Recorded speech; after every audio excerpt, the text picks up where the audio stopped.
Are you tired? If you belong to the 21st century, the answer is most likely yes. Our lives and jobs have become increasingly complex. Now, keeping busy is the modus operandi. Laboring over to-do lists is the norm, and stress, you could say, is our best friend. Often this is good. It helps us set higher benchmarks for ourselves, then pushes us to achieve them. But there is a flip side here. It can shift focus from personal well-being, and this comes with severe consequences. Anxiety and stress-related diseases are on the rise. 1 in 4 workers the world over are experiencing burnout, and that is the average, 1 in 4. In the US, 43% workers suffer from burnout. In India, the number stands at 59%, and in South Korea, it is 70%. And these are only a few examples.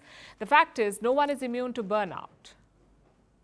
But the Dutch claim there is a way out. It is called Niksen.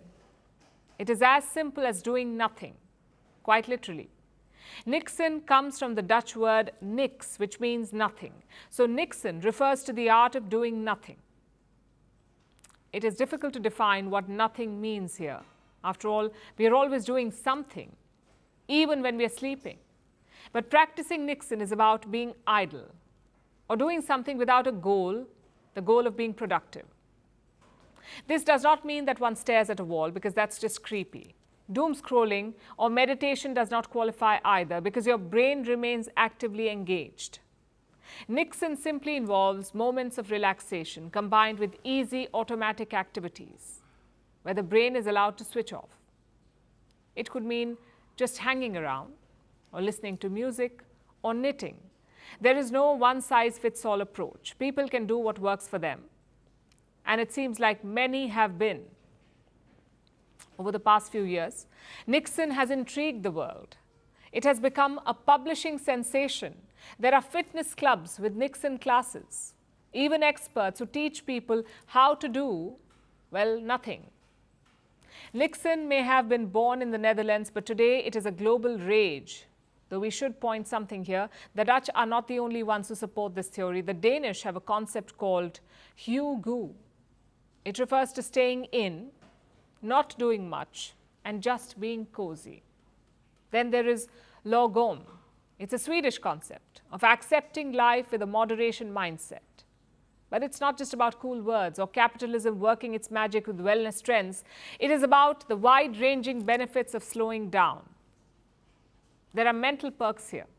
Ironically, doing nothing makes us more productive. It allows us to rest, to come back with more focus, with sustained attention. It boosts creativity. And then there are physical advantages. Niksen curtails the aging process. Believe it or not, it strengthens the immune system. There are emotional advantages as well, like reduced anxiety and stress and improved mood. And this is enough to encourage most of us to practice Niksen. The problem is, it can be difficult.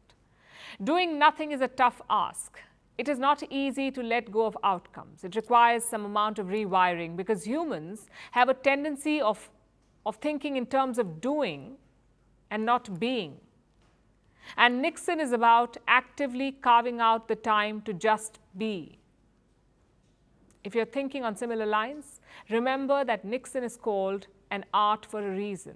It needs to be cultivated. So find the balance between working hard and taking a beat. Try to push through the initial discomfort.